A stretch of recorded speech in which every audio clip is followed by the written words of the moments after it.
Hey guys, welcome back to another episode of the SMA Victor Podcast. I'm your host, Victor, aka Victor the Inspiration. And today we are going to be discussing the important topic, how spreading SMA awareness benefits the SMA community. So let's get right into it. Hi ChatGPT, I want you to be my co-host within today's episode. And within today's episode, we will be discussing a very important topic, talking about how spreading SMA awareness benefits the SMA community. And I have an article right here in front of me, or some information right here in front of me, and it says spreading awareness for spinal muscular atrophy, SMA, benefits the community by promoting earlier diagnosis, which leads to more timely treatment and improved outcomes, increased awareness, and fosters public understanding and empathy, supports families and individuals with resources, drives advocacy for policy changes, and strengthens the community through shared experiences and connections. This combined effort increases funding for research and improves access to essential care and services. So what does this mean? That really means that spreading awareness is like a catalyst for positive change. It helps people get diagnosed sooner, which can make a big difference in treatment outcomes. It also helps build a sense of community and empathy, provides crucial resources, and even drives policy changes that can benefit everyone in the SMA community. So it's definitely a powerful effort. Now, when you say create better, improved policy changes, how does SMA awareness help in that particular area? Absolutely. When more people are aware of SMA, it creates a larger, more vocal community that can advocate for better policies.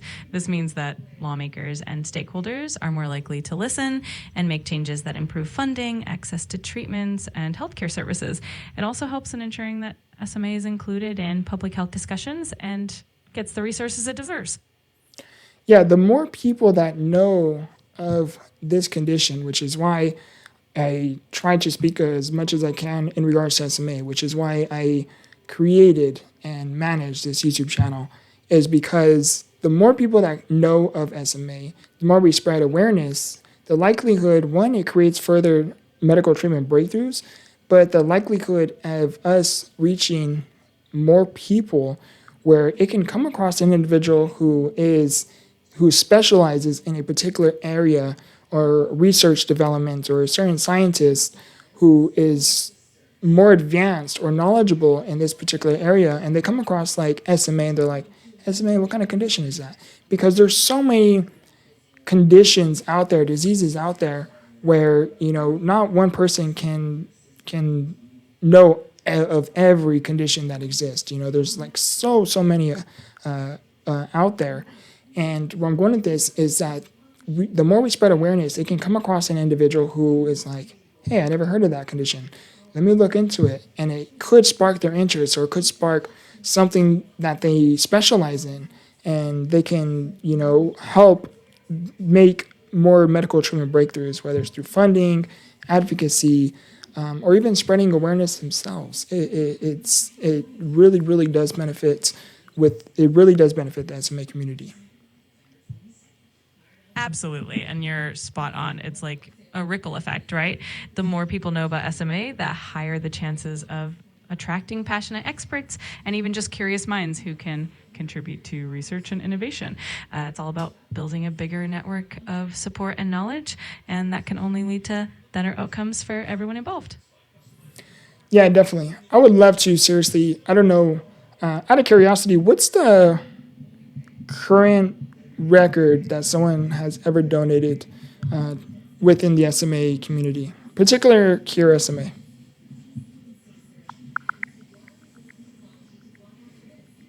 I couldn't find specific information on the largest single donation within the SMA community, but there have definitely been some incredible fundraising efforts. For instance, Cure SMA, a major organization, has had participants like Ann Davis who have been very active in raising funds. If you'd like, I can look into more details about their fundraising events.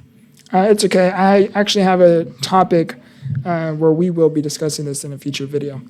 And Cure SMA, amazing organization. I actually created an animated video where my team helped produce a video in particular, talking about Cure SMA. Cure SMA is a phenomenal, extraordinary, amazing organization filled with a lot of amazing, incredible people doing what they do.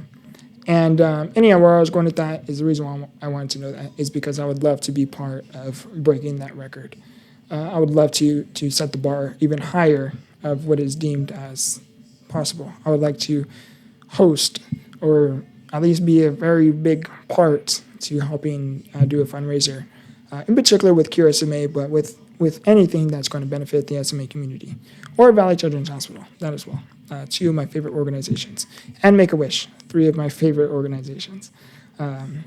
So let's get into the next topic. Benefits of SMA awareness promotes early detection and diagnosis, educating the public about SMA signs and symptoms, and encourages early diagnosis and intervention. So what does this mean? So basically, this means that when people know what to look out for in terms of SMA symptoms, they can catch it earlier. Early detection is crucial because it can lead to earlier intervention and treatment, which often results in better outcomes for individuals with SMA. So the more people understand and recognize the signs, the more likely it is for someone to get the help they need sooner rather than later. Definitely. And if you are seeing this episode this week, towards the end of this video, watch the video that was before this, which will be under most recent video. Watch that video because we actually dove a lot more into early signs and symptoms and how catching early diagnosis and intervention and why important it is and vital it is to detect it early on. So watch that episode, but at the end of this one, because you could miss out on some very valuable information. Next topic, early diagnosis allows for timely access to potentially life-changing treatments and management strategies. So what does this mean? So what this means is that when SMA is caught early, patients can start treatments sooner, which can really make a big difference in slowing the progression of the disease and improving quality of life. It also means that doctors can implement management strategies that help maintain health and prevent complications. Essentially, early diagnosis opens the door to a whole range of beneficial interventions. Increases support and resources. Awareness campaigns help raise funds for research, care centers, and support programs.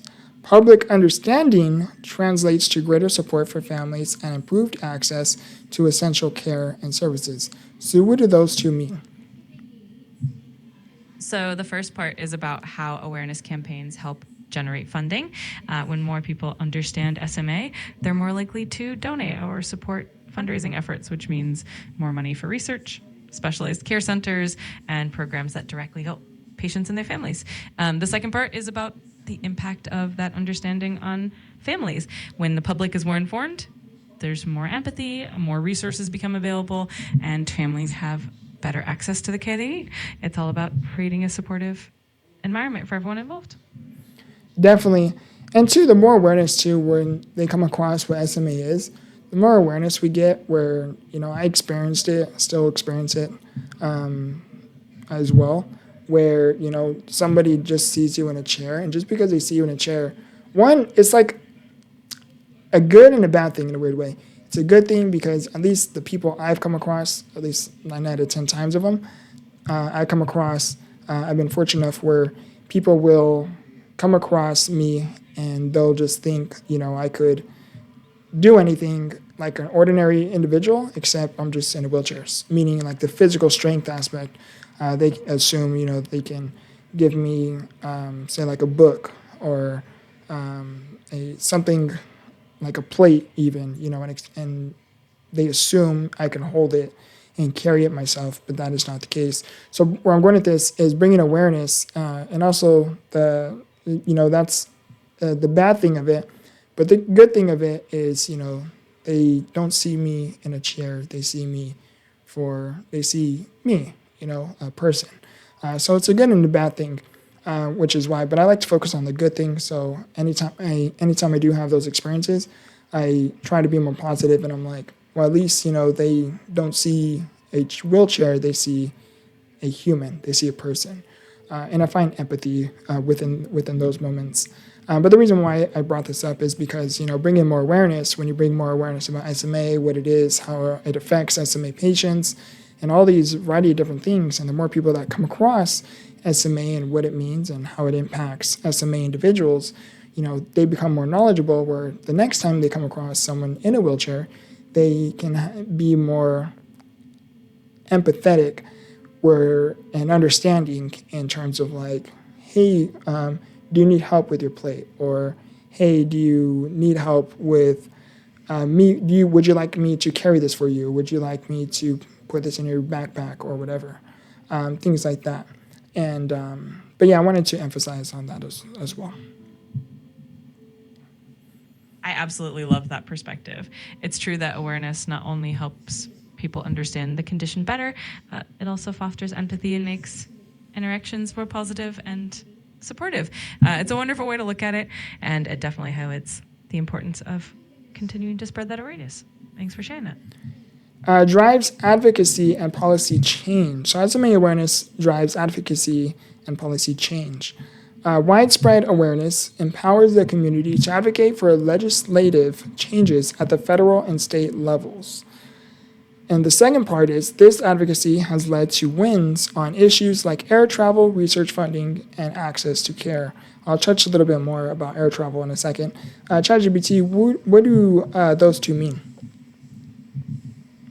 So the first point is that when more people understand and are aware of SMA, they can come together to push for changes in laws and policies that benefit the community.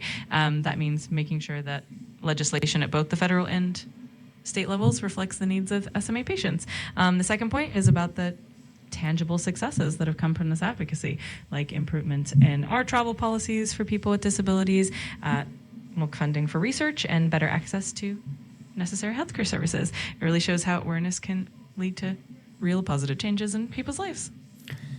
Yeah, so like air travel, for example, a quick little story. I won't keep it long with the story here, but quick story is I played wheelchair soccer, which is primarily known as power soccer, and I went on, I would say, a professional level because I actually played internationally with me and my team. Very, very amazing. It was exciting. We got into nationals. Which was played in Fort Wayne, Indiana, and we personally drove. And the first experience, I had two experiences. So the first experience, me and my family. By we, I mean me and my family. We all drove, and I'm very fortunate I had that support system. One of the most highlighted trips of my life, and very exciting, but we ended up driving because the air travel complications and uncertainties was very hesitational for us. My team flew. They were willing to roll the dice with that, and they even said it. They were like, we'll try it, But it's a gamble when you fly in the airlines because a lot of times they're not knowledgeable. A lot of the times they're not too knowledgeable with how to care with your medical equipment. So they toss it just like the ordinary luggage. And they damage your equipment, especially your wheelchairs. There's dozens and dozens, probably hundreds, if not thousands, of cases in regards to how airlines treats the disabled community or those with medical equipment. And so with that, we ended up deciding, hey, we'll just drive. And we ended up doing that. It was fun. Long story short, went into nationals, played 6 games total. We went 5 games undefeated. The 6th game, we went overtime 3 times. It was extremely fun. It was, as you can imagine. And I actually even, I don't want to say fractured my rib. I don't think it was fractured. I ended up damaging my rib cage because I got hurt. I got smacked with the ball like perfectly, and I was sore for like a little over a week. I think it was like 2 weeks. And it was really, really fun, exciting. And anyhow, the reason why I brought this up, and the second time is I was going to fly the second time. I was actually willing to roll the dice and gamble with flying for the first time. And I was going to have to fly with 2 wheelchairs. So I was going to fly with my primary wheelchair, which is the one I'm in now. Or not the one I'm in now because it's new, but my primary wheelchair, which is my day-to-day wheelchair, powerized wheelchair. And then my second wheelchair, which is my soccer power wheelchair. And so I was going to travel with 2 wheelchairs along with my other medical equipment that I would need, other vital essentials. And the time I was actually going to do that, like, I think it was 3 days. I think it was like less than a week of me, or it was within a week of me having, right before we were about to leave, we got the flight tickets, we got the hotel, we got the handicap van, we got everything. And during this entire experience is I unfortunately ended up sick, where I ended up in the hospital having pneumonia, collapsed lungs. I don't think I was in the ICU at that time, but I was in a bad shape, and I was fortunate. I had my team and the family, of course, said in prayers, and I tried extremely hard, along with the medical staff that was really trying to attend to my care in the best they could, and I was even taking extra treatments and doing extra things during my hospitalization administration. And during the experience, I was just trying everything and anything possible just to get better, fill up my lungs because they were collapsed, and I was in a rough spot.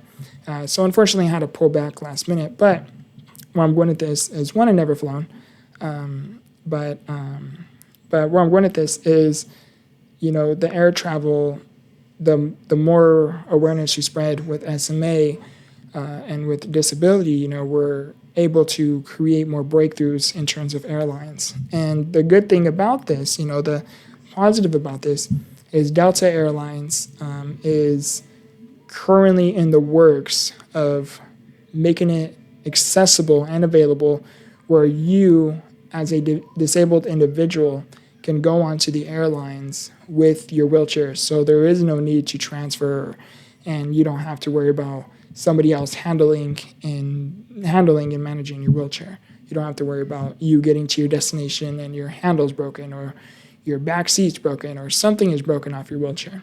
And there's numerous cases of that. I have personal friends of mine who have numerous personal experiences where they've flown and they got to their destination and their wheelchair is damaged. I actually have another friend of mine who also was a teammate of mine when I was playing soccer, and he actually went to Make-A-Wish, and his Make-A-Wish was to go to Disneyland. And anyhow, Make-A-Wish granted him his wish to go to Disneyland. They got the hotel, they traveled, like, all expenses paid. It was amazing, but he had to fly. So when he flown and he got to his destination, this great, memorable experience that they were so looking forward to. They got to they got on the airplane, arrived to their destination. When they arrived, it turned into a sudden nightmare, because they got to the destination and their wheelchair was damaged, where it was unfunctional. So, there's numerous cases like that. But now, with the new advancements and policy change with the airlines, Delta Airlines is currently in the process of rolling out traveling in a wheelchair. It would create so many opportunities. It would liberate a lot of, I don't want to use the word stress, but a lot of tension. I'll use the word tension. But yeah, so, where I'm going with this is, the more awareness we bring, then it's all about, when you can get something to such a level or on a certain scale, it's nearly impossible to ignore what is being said. Meaning, when you can get to a point where you can whisper and you can be heard, that's when real change begins.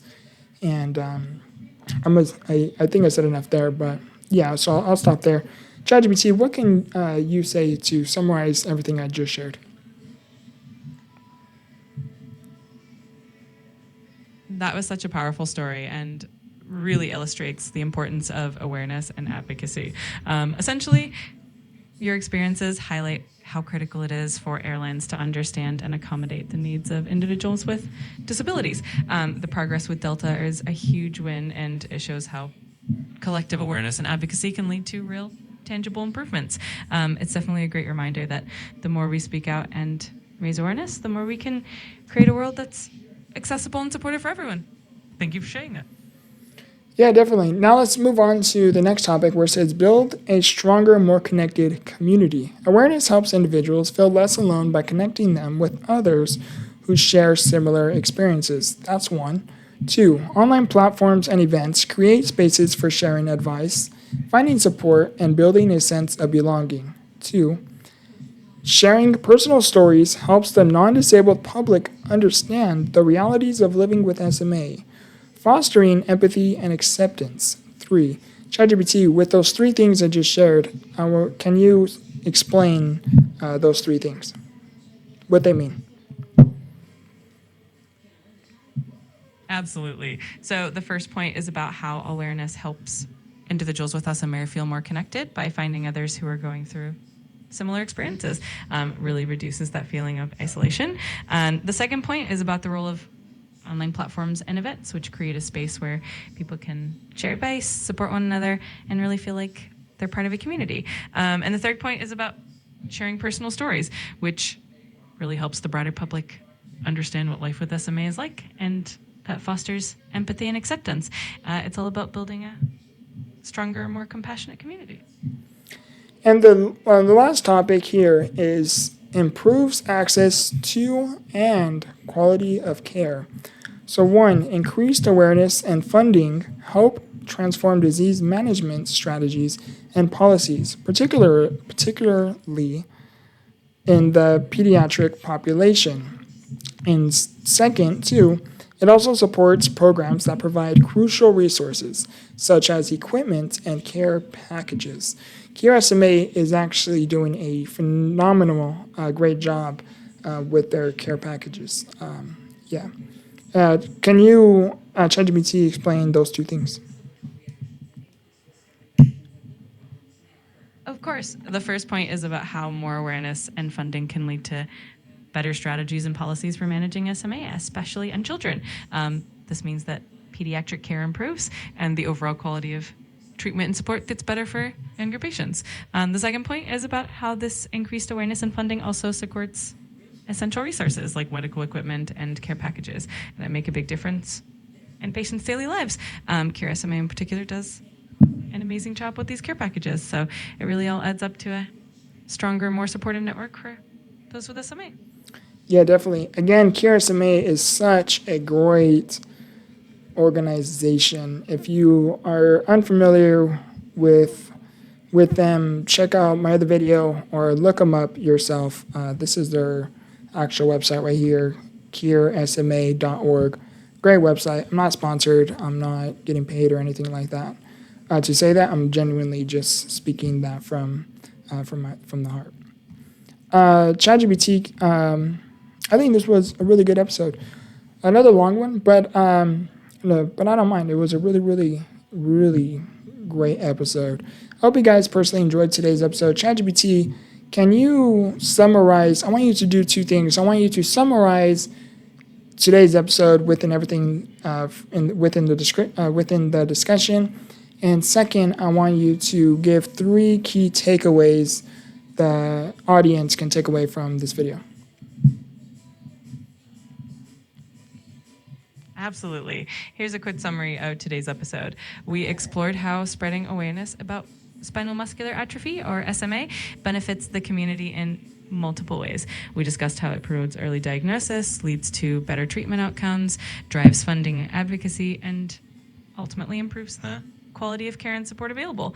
We also highlighted the importance of community, the impact of online platforms, and the exciting progress in areas like our travel accessibility. And here are 3 key takeaways for the audience.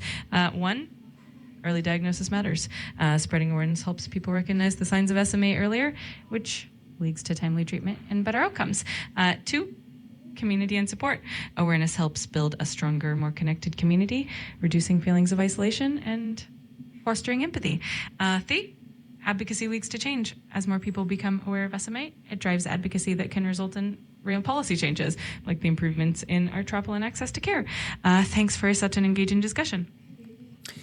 And ChatGPT, to close out today's episode, can you give 3 takeaways that is of relevance to today's discussion for the audience to better understand more about the SMA individual themselves? Absolutely. Here are 3 takeaways that can help the audience understand SMA individuals a bit better. 1, early detection is key. SMA individuals benefit greatly from early diagnosis, so understanding the signs and symptoms can make a huge difference in their quality of life. Empathy through personal stories. Sharing personal experiences helps others understand the daily realities of living with SMA, fostering greater empathy and understanding. 3, community and support are vital. Being part of a connected community can make a world of difference, helping individuals feel less isolated and more supported. These takeaways really emphasize the importance of awareness, empathy, and community in enhancing the lives of those with SMA. I love it. I love it. I think this was, again, a great episode. I'm totally enjoying doing these, by the way. It was a thought that I had. I've been thinking about this for a very long minute, for several months. And then it was like the end of October, like October 28th, I think it was. Towards the end of October, I was like, stop thinking about it and actually do it. And the only reason why I haven't done it is literally I've been working on something else as well that I haven't quite revealed. So that was taking up some time, and then some other personal things were going on. So I didn't feel in the right mental headspace to kind of create that kind of content or kind of create this content. And then as well, I also had to ask myself, okay, like, can I add this into my time? Like, can I manage it? Can I really do it the way that I was envisioning, which is like daily content and this kind of style? And I was thinking about it, and I was like, how can I make it happen? What can I do? How can I be creative here? And I was trying to think about everything about what topics can I talk about? How can I talk about the topics to make it engaging and interactive and unique and interesting? How can I do all these different things? And I was thinking about it for, again, I had this idea for several months to start a podcast. And, literally from one day to the next, I just woke up at 4 o'clock in the morning. And I think it was October 28th. I actually made a video talking about it too across one of my YouTube channels. I have several, so I do apologize. But I talked about it, and I talked about like what happened. And I was thinking about it for several months, and then I woke up suddenly or randomly at like 4 or 5 o'clock in the morning. I think it was like 4:30ish. And I was like wide awake. And usually when I wake up like that and I'm like wide awake that early, I noticed I always get a spark of creativity. It's really, really weird. I was awake and I was just glancing around like, why am I awake? And me being me and being spiritual and me believing in what I believe in and everything, I was like, okay, I'm awake for a reason. I was like, what's the reason? So I was just brainstorming and thinking, and I, had a meditational moment, and everything. And anyhow, so, I was just meditating on it, praying about it, and then it hit me. And I was like, start the podcast. And I was like, well, what can I do? And then I thought about, well, I started another YouTube channel, actually, called Podcast Victor, and the creativeness that I had that I was doing and utilizing with that YouTube channel, I was like, incorporate that with the SMA Victor Podcast.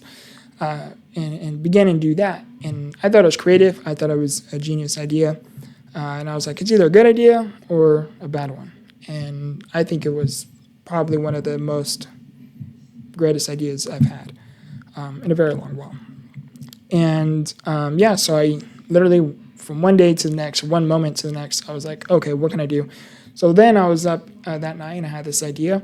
And I was like, okay, start the SMA Victor Podcast. And then I created the cover, the podcast cover that I needed for it. And I was like, okay, what's next? And then I was like, okay, you need to do this. Okay, you need to do that. You are going to have to get topics in order. You're going to need this and that and all these different things. So I was reflecting off of everything I've done creating YouTube channels. And I was like, okay, so I was thinking about the entire process. And long story short, I ended up taking down notes so I can fall asleep, get some rest, wake up, and get to it. And so I did that, and so as I was doing all this, I was like, okay, after I was done with that thought process of everything and taking notes and everything, then I was like, think bigger. And I was like, realistically, can I do this for my other YouTube channel? And thought about it, ended up doing the same thing. And then I was like, okay, can I do this for my other one? And then I thought about it, did it again. I currently have 6 YouTube channels. 5 of them are active. The 6th one is still active. It's still live, but I haven't created music. So I have a YouTube channel. I will make a video talking about this on my personal YouTube channel, but I have a YouTube channel which, I talk about life with SMA, mental health, and resilience. And then I have a second YouTube channel which I just turned into where I go over doing like a Bible study kind of interaction. Then I have a third one where I talk about mindset growth, and how to help you get to that next step. Then my 4th one, which is the Victor Visionary, which is where I create and write music. That one I haven't touched in a very long while. It's been like maybe a year, roughly. I do want to get back into it, but I want to do something a little bit different, which is why I haven't done anything with it. And then the 5th one, which is this one, spreading SMA awareness. And then my 6th one is, what's my 6th one? BTI. My 6th one, I actually have never shared. So that's why. But yeah, I hope you guys enjoyed today's episode. And if you guys liked, please like the video. Comment down below what you guys personally enjoyed. What topics you would love for me to go over and discuss. And also, let me know what you learned in this video. Let me know what you think I should improve on and work on. And I'm always trying to become the best possible me, the best possible version for me, and also how I can provide the most valuable content for you guys as well. I love you guys. I appreciate you guys. Please subscribe if you are new. I am so close to 100 subscribers on this YouTube channel. I currently have 84 subscribers on this one. Combined across all of my YouTube channels, because you guys may be questioning, I have several thousand subscribers, a few thousand subscribers across my YouTube channels and social medias and things like that. But as always, I love you guys. I appreciate you guys. And remember, grow through what you go through. Much love.